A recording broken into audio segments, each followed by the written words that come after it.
वो तो उसका पति बोलता था कि तुम मुझ पे गुस्सा क्यों कर रही है, तू मुझ पे गुस्सा क्यों कर रही है, अगर तेरी सौतन को बच्चा हो सकता है तो तुझे भी होना चाहिए, तो तेरा मुझ पे गुस्सा करना लाजमी नहीं है। तू प्रभु को बोल जिस परमेश्वर ने तेरी कोख को बंद किया है। तब हन्ना परमेश्वर से देखो क्या प्रार्थना करी, ध्यान से सुनना। हन्ना ने परमेश्वर से प्रार्थना करते हुए कहा, हे सर्वशक्तिमान प्रभु, मुझ पर दृष्टि कर, अपने दास पर मेरी परेशानियों को देख और मुझे स्मरण कर, मुझे याद कर, मुझे मत भूल।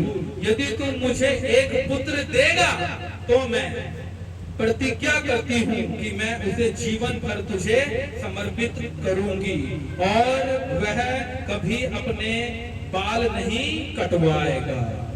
कोख बंद है। अब उसने प्रेयर क्या करी, उसकी प्रार्थना क्या है हन्ना की, कि प्रभु अगर तुम मुझे बच्चा दे, पुत्र दे, लड़की नहीं लिखा यहाँ, पुत्र दे, तो मैं वो किसे दे दूंगी, किसे दूंगी, प्रभु मैं वो तुझे दे दूंगी। आप यकीन नहीं करोगे, खुदा ने पुत्र भी दे दिया। जो कोख बंद थी वो एक प्रार्थना से कोख खुल गई, और हन्ना भी वादा की पक्की निकली। तो जैसे उसका बेटा बड़ा हुआ सामुएल, उसने क्या किया, उसने वो खुदा के राज्य में दे दिया। अब सुनो ध्यान से, आज तुम प्रे कर रहे हो हीलिंग के लिए, करते हो नहीं करते, क्या प्रार्थना करते हो कि खुदाबंद अगर तू मुझे चंगा करे तो मैं तेरे भवन में आऊंगी, तेरी सेवा करूंगी या करूंगा, व्हाटएवर। बहुत ठीक है जी। खुदा मेरी जॉब लगा, मैं तेरे साथ वफादार, प्रभु मुझे फाइनेंशियल ब्लेस कर, मैं तेरे भवन में। अब खुदा ने तो सुन लिया, वो बड़ा दयालु है, उसने दे भी दी।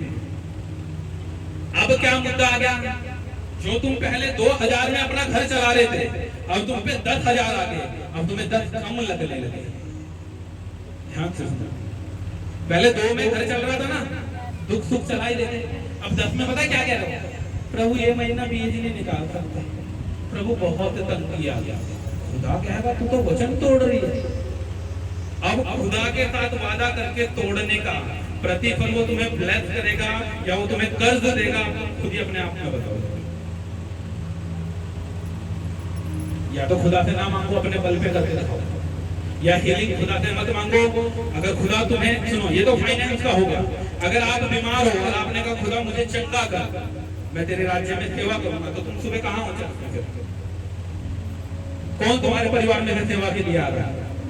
खुदा ने तो चंगा कर दिया, तुम्हारे बच्चों को चंगा कर दिया, तुम्हें चंगा कर दिया। अब तुम सेवा का वादा कर रहे हो, तो कितनों को तुम समाचार सुना रहे हो, कितने को प्रीच कर रहे हो, कितनों को खुदा के बारे में बता रहे हो। अब तो तुम अच्छे हो गए तो तुम काम पे जा रहे हो। तो हम चर्च में अगर पास्टर पूछते हैं संडे चर्च नहीं आए, सेवा नहीं कर रहे हो, अजी टाइम नहीं मिल रहा है। खुदा से क्या बोल के तुमने चंगाई ली थी फिर? खुदा मुझे चंगा कर, मैं तेरे राज्य में सेवा करूंगा, मुझे फाइनेंस ब्लेस कर, मैं तेरे राज्य में बड़े बड़े बीज बोऊंगा। तुम तो झूठे हो, क्या झूठों को खुदा ब्लेस करेगा क्या? खुद ही कर देगा। होगा सेवा करो खुदा के किंगडम में। सुबह चर्च में आओ, पूछो टीम के लोगों से कि क्या काम हम करें, हमें कुछ काम दो। चर्च में जो काम है, जब तुम सेवा करोगे, देखा गया पिता तुम्हारा आदर करेगा, और पिता का आदर करना तुम्हें बरकतों से भरना है यीशु नासरी के नाम में। हालेलुया। पर मैं आपको फिर कह रहा हूं, कारण क्या है? आज जो दिया जा रहा है हम उसके प्रति वफादार नहीं है। बस हमें कमेटी की परवाह है। मत दो ना एक हफ्ते कमेटी, परमेश्वर के फोन में जो वादा किया उसे पूरा करो। कोई तुम्हें खा थोड़ी लेगा, कमेटी लॉस नहीं कराएगी। खुदा में ना बोना तुम्हें लॉस करा देगा। मैं आपको बता रहा हूँ, प्रूफ देता हूँ। एक निकालो वचन जरा, लुका 16:11। यदि तुम अधर्म के धन में सच्चे ठहरे तो सच्चा धन तुम्हें कौन सौंपेगा? अगर तुम अधर्म के धन में, आगे सुनना, इसका अत्यंत में धन का अर्थ धन या विपरीत है। क्या आप अपनी क्या आप अपने दशवांश के प्रति वफादार हैं? बाइबल स्पष्ट रूप से यह कहती है, अगर हम अपने दशवांश के प्रति वफादार नहीं हैं तो हम आर्थिक रूप से कष्ट उठाना पड़ेगा हमें। आर्थिक रूप मतलब अपनी कमाई में कष्ट उठाना पड़ेगा। मलाकी की पुस्तक 3 का 8 से 10 तक, 2 कुरिन्थी 9 का 6 से 10 तक। पहले आप मलाकी की 3 निकालो और फिर उसका 8 से 10 तक पढ़ो, क्या लिखा है पढ़ो तो। मलाकी की पुस्तक पुराना नहीं है, ठीक है, तेज से पढ़ना मलाकी की पुस्तक जिसे मिल जाए।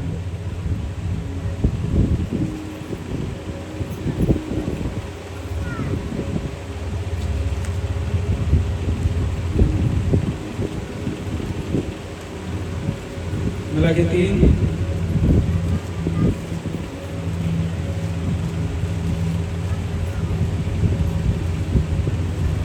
मिला है नहीं मिला?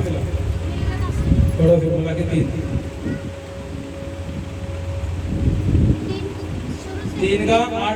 का 8 से 10 तक।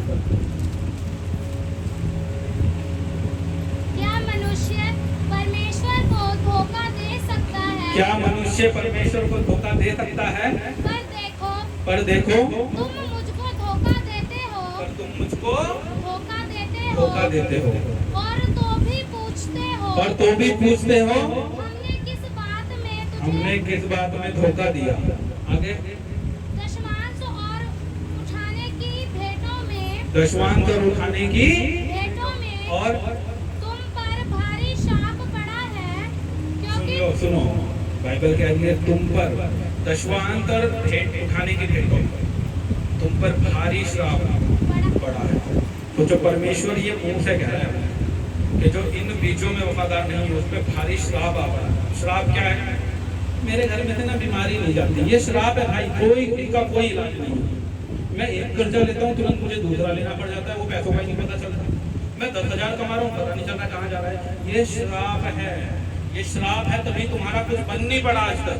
तुम सालों से जॉब कर रहे हो, तुम्हारा कुछ उन्नति नहीं हुई, ये श्राप है, क्योंकि तुम खुदा के प्रति वफादार नहीं हो। परमेश्वर कह रहा है कि तुम चोरी करते हो पर फिर भी तुम पूछते हो मैंने चोरी कहाँ की। तुम वादे करते हो, तुम वादों को तोड़ देते हो, तो इस कारण तुम पर भारी श्राप आ पड़ा है। आगे बढ़ो।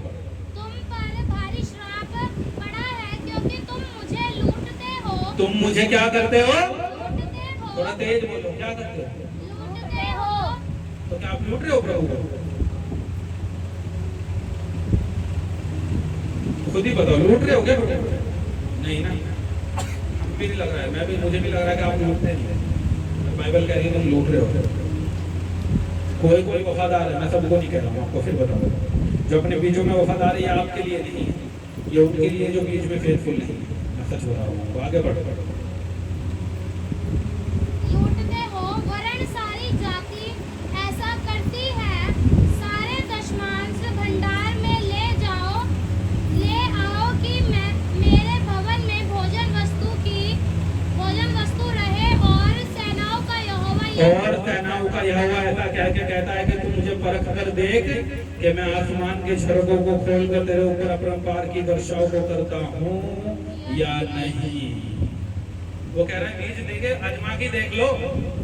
सोचो इतना बड़ा चैलेंज। कहता बीज देके मुझे आजमा के देख ले, चल तुझे डाउट है तो मुझे आजमा के देख एक महीना। कहता फिर देख मैं आसमान खोलता हूँ या नहीं खोलता। आपने गवाही, मुझे लगता है हमारे रविंद्र की गवाही नहीं सुनी। बिना कर्जों के उनके कर्जे खुदा ने उतार दिए इस नासरी के नाम। आपने हमारे करण ब्रदर की गवाही नहीं सुनी। वो एक्सेप्ट कर रहे थे कुछ हजार, उन्हें कुछ परमेश्वर ने हजारों में पहुंचा दिया। सिर्फ बीज उसे जब वो प्रे में था, उसे वो सोचो वो हमारा जो ब्रदर है चर्च का एक करण, उसे परमेश्वर ने खुद कहा कि तू दशवांश में नहीं है तभी तो तेरे पास कुछ नहीं बचा। उसने वफादार होने का वादा किया, खुदा उन्हें आलू से बरकत दे रहा है इस नासरी के नाम में। हालेलुया। वो भी तो किराए पे है। अगर हम सोचने लगे किराया देना है, कमेटी बीमार हो जाए, तो ये देखो इसका ये तो तुम बीज, ये तो तुम भविष्यवाणी कर रहे हो करीबी। पर मत सोचो, खुदा के लिए आंख बंद करके स्टेप लो जैसे यीशु ने तुम्हारे लिए लिया। वो कम में वफादारी है। कुछ लोग एक गोल्ड डायलॉग बड़ा मारते हैं कि हम पे जब होगा हम आपको दे देंगे। आपको शाकत की विधवा की स्टोरी पता है बाइबल में? एक राजा, क्या है शाकत की विधवा? प्रभु ने एक विधवा के पास भेजा अपने दास को। पता क्या कहा प्रभु ने? जाओ उस विधवा के पास, उससे रोटी खा। वो बेचारी विधवा लकड़ियां उठा दी। अपने बेटे को बोली, बेटा देख इतना सा आटा है और इतना सा तेल है, मैं इसमें रोटी बनाऊंगी, मैं लकड़ी लेकर आ रही हूँ, खा के ना मर जाएंगे, क्योंकि देश में तो अनिकाल पड़ा हुआ है। देश में क्या पड़ा हुआ है? अनिकाल पड़ा हुआ है। परमेश्वर ने बोला उसी के घर जाना, सारपत एक देश है, उसमें एक विधवा है, उसी के पास जाना। परमेश्वर का दास भी मुंह उठा के चला गया। भाई प्रभु ने बोला, जैसे प्रभु का दास वहां गया, उसने कहा, उसने बुलाया, उसने कहा हाँ यहाँ पे आ जा। विधवा को बोला यहाँ आ जा। उसने कहा जी प्रभु। वो समझती प्रभु का नबी है। उसने कहा मेरे लिए एक गिलास ठंडा पानी दो। उसने कहा खाली पानी मांग रहा हो तो नहीं। उसने कहा सुन, पानी के साथ साथ ना मुझे भूख भी लग रही है, एक रोटी भी ले आना। वो कहने लगी हैं रोटी भी ले आना?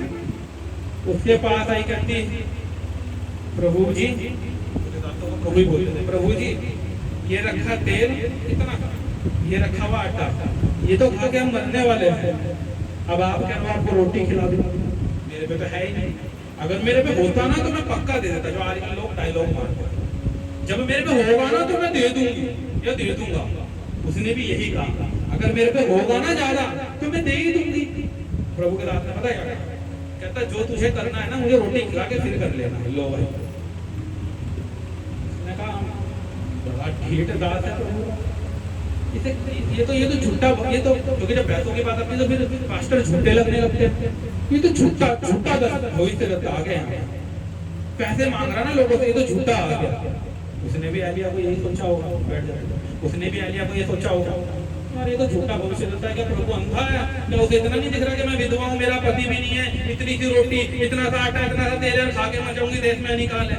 क्या है परमेश्वर का दास है? अगर उसे भगा देती तो? और उसने पता है क्या कहा? वो रूम में गई, वो अकेले में जाके उसने कहा देख तुझे मरना तो वैसे भी है, देख तुझे कमेटी तो तू अगले महीने में दे देगी, किस्त तो तू अगले, तुझे वो तो तेरी चलती रहेगी, किस्तें नहीं तेरी उतरेगी। पर अगर तू इतना सा तेल और ये करके आटा गूंद के एक रोटी खिलाई देगी, अगले का भलाई कर देगी, तू भूखी मरेगी, जब तू भूखे ही मर जाना। उसने सोच विचार करके मन में पत्थर रख के रोटी लाई, मन में बड़ा गालियां देते हुए एलिया को पता नहीं क्या क्या कहां से आ गया, कैसे टाइम पे एक रोटी मिलने वाली थी, बदतमीज सा ये वो दे दिए। जैसी उसने उसे रोटी दी एलिया को, एलिया ने तसल्ली से उसे दिखा और का और चीज छुड़ा दिया उसे। बच्चा भी वहां पे दास को ना पता नहीं कहां से आ गया, वो उठा के हमारे घर में आना था, इतना बड़ा है ताज पता नहीं दिखा गया। वो अगले गन कर रहे होंगे, लिखा नहीं ऐसा कर रहे होंगे। उसने खा पी लिया, टन हो गया एक रोटी में। उसने कहा मेरी बात सुन। उसने कहा कितने बर्तन हैं तेरे घर में? कहने लगा यार अब ये बर्तन में से बचा कुचा भी खुशवा के मेरे को रोटी बनवा के क्या खाएगा गए? जब बर्तनों की बात करने लगा, कहता जो तेरे तेल का डिब्बे हैं वो लिया। उसने कहा जो था ना खुरच के वो सब बना के दे दिया, आपको अब नहीं है। उसने कहा तू लेके तो वो बर्तन लाई आटे का, तेल लाई जिसमें टीन था। एलिया ने कहा खुदावन जिस घटी में तेरे दास को उसने खिलाया, उसने कहा मैं घोषणा करता हूँ जब तक इस देश में अनिकाल होगा इसे घटी ना होगी। आप यकीन नहीं करोगे उस पतीले में से आटा ओवरफ्लो करने लगा, तेल ओवरफ्लो होने लगा। वो लोगों के बर्तन भाग के जा रही है दूसरों के घरों में, अजी डब्बा ले लो, क्या हो गया? मेरे घर में तेल ओवर आ गया, तेल लगा रही है, एक डब्बा, दो डब्बा, एक बर्तन, दो over over over over over over. कहते हुआ घटी में अपना ना सोचा, खुदा का सोचा। हालेलुया। अपना सोचना बंद कर दो आज से, जीसस के लिए सोचो। ये अगस्त महीने में 9वां महीना विक्ट्री का होगा, fruit to victory in the life of Jesus. पर आज हम अपने लिए स्वार्थी हो। अगर विधवा स्वार्थी होती क्या ओवरफ्लो होता? वो प्लान कर चुकी है मरने का। सोचो ओवरफ्लो, उसके जब घर में ओवर हुआ ना तो पूरे गांव ने उससे खाना खाया, निकाल खत्म कर दिया था खुदावंद यीशु मसीह के नाम से। अब एक चीज नहीं सुनो, पहले उस युवक की कितनी बेइज्जती होती होगी बेचारी, कितने लोगों ने उसे बेइज्जत करा होगा। पर अब उसी के घर से राशन लेना है क्योंकि देश में तो अनिकाल है। जब खुदा में वफादार होते हैं वो इज्जत भी देता है, आदर भी देता है। जो तुम्हारे वैरी है वो भी आदर करते हैं ईश्वर सामर्थ्य देना। और उसके लिए आपको ये देना, जो देने की प्रक्रिया है ना बहुत हार्ड है।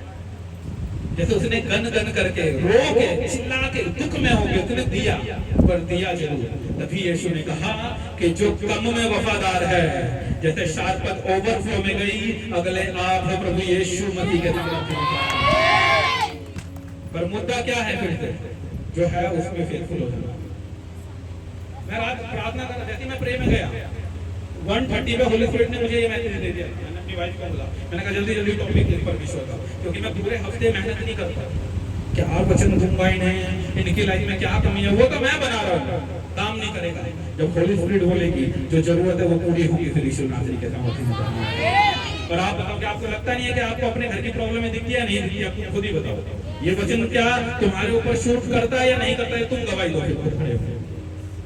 क्या तुम्हें लगता नहीं अगली बार दे देंगे, इस बार दे देते हैं कमेंट, अगली बार दे देंगे, इस बार किस्त दे देते हैं, ये अगली बार अभी तक तो नहीं आया ना, आगे भी नहीं आएगा। वाचा बांध लो आज, और वाचा बांधना पूरा करने के लिए तो श्राप आ पड़ेंगे, फिर गरीबी में रहोगे, फायदा नहीं, अभी भी गरीबी में, फिर भी गरीबी में। एक स्टेप लो, खुदा कह रहा मुझे आजमा के तो देख लो एक बार, और आजमा के देखोगे शर्मिंदा ना होगे, इनका माइक नहीं। तभी मैं कहता हूँ मत आओ अच्छे हाथ, खाली हाथ मत आओ, कुछ ना कुछ अपनी तरफ से, चाहे वो 10 रुपए का हो, चाहे वो 100 रुपए का हो, अपना बेस्ट दो, खुदा अपना बेस्ट देगा यीशु नासरी के नाम में। मैं आशा करता हूँ आज का वचन तुम्हारे हृदयों पे लिखा जा चुका है। आज के वचन में तुम अपना नहीं देखोगे, खुदा के किंगडम का देखोगे, और तुम बढ़ती में जाओगे। जैसे शाश्वत की विधवा गई प्रभु यीशु मसीह के नाम में। सब जने घुटनों पे आ जाओ, हम प्रे करेंगे इन वचनों के लिए।